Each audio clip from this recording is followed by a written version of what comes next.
Good afternoon. Here's an interesting thing, right? Shocked British holidaymakers choked on their meals when Turkish hotel staff began circumcising scores of boys in the restaurant. Can you believe this? When the holidaymakers complained, they were told it's a tradition. Boys as young as 7 screamed in agony as they underwent the snip on a giant bed in the corner of the eating area. The upset customers understandably complained to the travel agents and have been offered £63 in compensation. It's not what you want when you go on holiday, is it? Flipping heck. On the line now to justify these events is the manager of the hotel in question, Ali Bob Nutcher. Are you there, Ali? Hello, Mark. Now then, what's this all about then? Circumcising young boys in the dining area? That can't be right. Look, Mark, as you quite rightly pointed out, this is a tradition and a bit of an earner on the side. You what, Mr. Bob Nutcher? Well, they don't get the bed for now, do they, mate?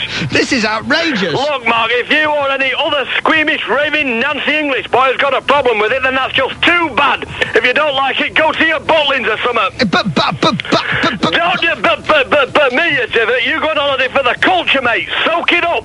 I don't mind soaking up the culture, Mr. Bob Nutcher, but soaking up the blood, do me a favour. Give over. But think of the holidaymakers. It cannot, I put it to you, Mr. Bob Nutcher, have been a very nice spectacle for them. Look, Mark, we've even gone to the trouble I've laid on a traditional British breakfast that morning, and they still weren't happy. Why? What did you give them?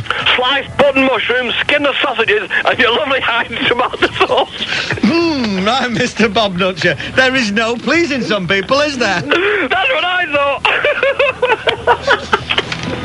Yeah, go on. But as I say, Mark, this is a vibrant Turkish hotel full of Eastern traditions. Yeah. We've got...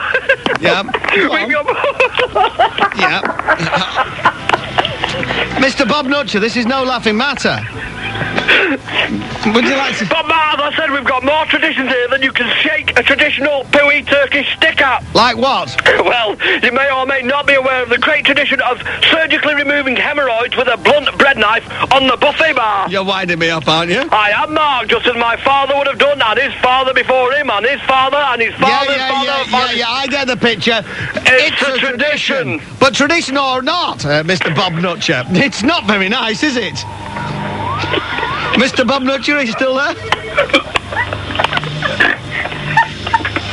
Mr. Bob Nutcher, shall we cut our losses, or would you like to try and get to the punchline? Yeah, we'll get to the punchline, Mark. Okay, right. Well, it's better than being poked in the eye with a sharp stick. What's that got to do with it? Well, that's another local tradition. Every Tuesday night in the Nelson Mandela Mezzanine Bar, packs them in a fiver a scalp, Mark. Right, that's terrible. Now then, Mark, you're just showing your ignorance.